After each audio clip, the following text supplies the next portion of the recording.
জানি না, আমার ভাইকে আমি লাশ দেখছি ভাই, লাশ দেখছি, কিচ্ছু দেখি নাই। আমি এখন শুনছি ভাই, আমি কক্সবাজার ছিলাম। সদর হাসপাতাল মর্গের পাশে বন্ধুদের ভিড়, যাদের অনেককে সন্ধ্যার পর দেখা, আড্ডা দেওয়ার কথা বলে বের হয়েছিল তাওহিদ বাবু। আবার সুকার্ত এই ভিড়ে অনেক বন্ধু আছেন দিনভর যাদের সাথে ছিল রামু কলেজের মেধাবী ছাত্র তাওহিদ। দুইটা বাস একসাথে, একজন আরেকজন আবার টেকিং করে আসতেছে, মাঝখানে সিএনজি পরে গেছিল, ওই সিএনজির সামনাসামনি ও অ্যাক্সিডেন্ট করছে, বুঝেন নাই? ও যাওয়ার জন্য কোনো দিকে রাস্তা পায় না, ওই মাঝখানে পরে গেছিল।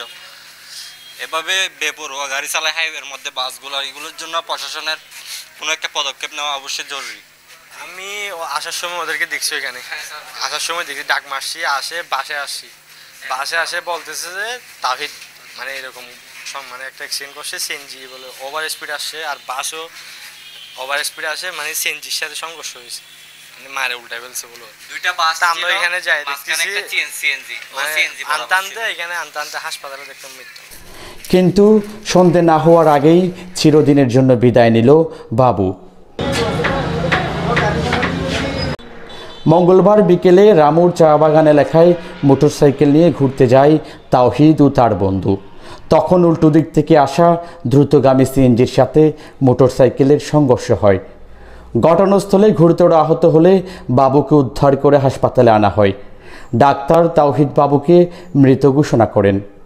ভাই আমি কিছু জানি না, আমার ভাইকে আমি লাশ দেখছি ভাই, লাশ দেখছি, কিচ্ছু দেখি নাই। আমি এখন শুনছি ভাই, আমি কক্সবাজার ছিলাম, এখন মাত্র আমার বাইকের লাশ দেখছি ভাই।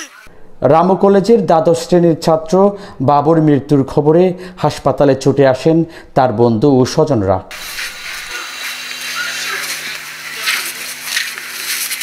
তার এমন মৃত্যুকে বিশ্বাসও করতে পারছিলেন না কেউই। তার সাথে আমার সম্পর্ক ছিল একটু আগে, তার সাথে কথা হয়েছিল 3টার দিকে, মানে বিভিন্ন বিষয়ে স্বাভাবিক কথা হয়েছে, ভাই হিসেবে তো স্বাভাবিক কথা ভালো হয়, ভালোই তো ছিল, কিন্তু হঠাৎ এই ঘটনা তো মানে মর্মান্তিক, বলা যায় না কি বিষয়টা কীরকম, মানে হঠাৎ এই ঘটনাটা ঘটছে বুঝতে পারিনি। হঠাৎ মানে 3টার দিকে মেসেজ দিছে, একটু কত হয়েছে, ওর সম্ভবত পরীক্ষা ছিল, এরপর হঠাৎ দেখতেছি, একটু আগে শুনতেছি, মানে আমি একটা কাজে গেছিলাম, ওইখানে শুনতেছি ও নাকি অ্যাক্সিডেন্ট হয়েছে, তারপরে হঠাৎ এসে দেখতেছি ওনাকে মারা গেছে মৃত্যুবরণ। অবশ্যই ভালো ছিল, খারাপ তো ছিল না, সে খারাপ কাজে কোনো মানে ইয়া দিতে ছিল না, সে তো সবসময় ভালোই থাকতো, সবার সাথে মিশে থাকতো, সবার সাথে ভালো আচরণ করতো। তাওহিদ বাবু কক্সবাজার শহরের টেকপাড়ার লুৎফর রহমানের সন্তান।